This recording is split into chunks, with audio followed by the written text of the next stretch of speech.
If you're trying to decide whether a pair of welding gloves is worth the money, the real question is, who actually gets the most out of this kind of protection? Who should skip it? And does the price make sense for a shop that only welds once a week? Link is in the description if you want to check the product details on Amazon.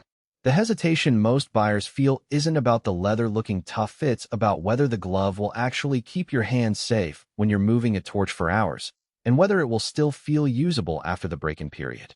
I've spent a few weeks watching welders in a community shop, talking to a few hobbyists who only fire up the welder for weekend projects, and scrolling through the few dozen questions people leave on product pages.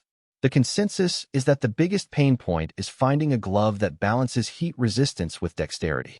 A glove that's too thick feels like you're welding with a mitten, and a glove that's too thin can let the heat creep through to your skin. The GROWL ClawForge split cowhide gloves try to sit right in the middle, using split cowhide that's been treated to resist heat, while still being supple enough to let you twist a torch or adjust a clamp without fumbling.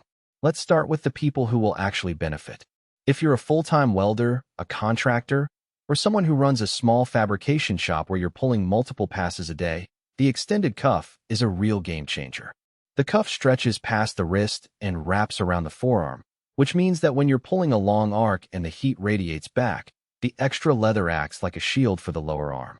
In a few of the shop visits I made, a welder who was using a standard short cuff glove told me his forearm skin was constantly red hot after a day's work, whereas the guy with the longer cuff reported no flare-ups at all. That difference isn't just about comfort.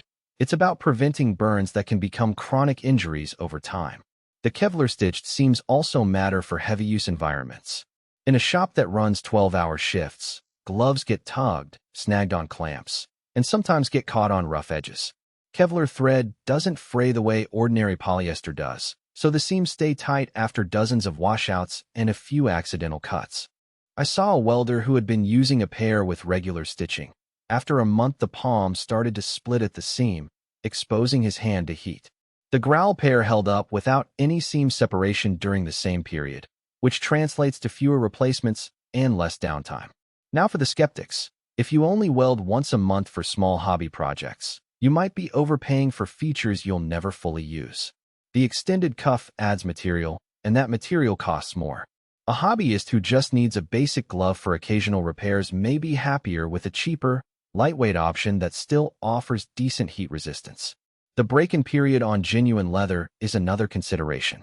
The gloves start off feeling stiff, perfect for protecting you from sparks, but they'll also make fine finger movements feel a bit clumsy until they soften up. For someone who isn't willing to spend a few days welding just to break them in, that stiffness could feel like a nuisance. Practical strengths become clearer once you put the gloves on a real job. The split leather palm gives a surprisingly secure grip on both the torch handle and the metal workpiece.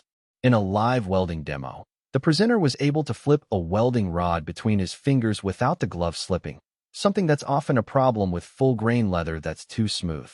That grip translates directly into safety because you're less likely to drop a hot rod or lose control of the torch.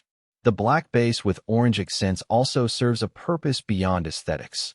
The bright stitching makes it easy to spot wear or tear at a glance, so you can replace a glove before it becomes a liability. On the downside, the gloves are not waterproof.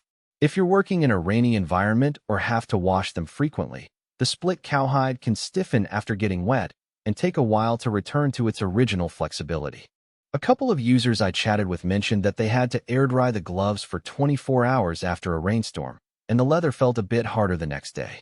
That's not a deal breaker for most indoor shop work, but it's something to keep in mind if your job site is outdoors or you live in a humid climate. Another hidden trade-off is the sizing. The product comes in M-XXL, but the X-large label on the pack I saw actually corresponds to a range that can feel tight for someone with a broader palm. The fit is snug enough to keep the heat out, but if the glove is too tight, it can limit finger articulation. I saw a welder with large hands who had to size up and still felt the glove was a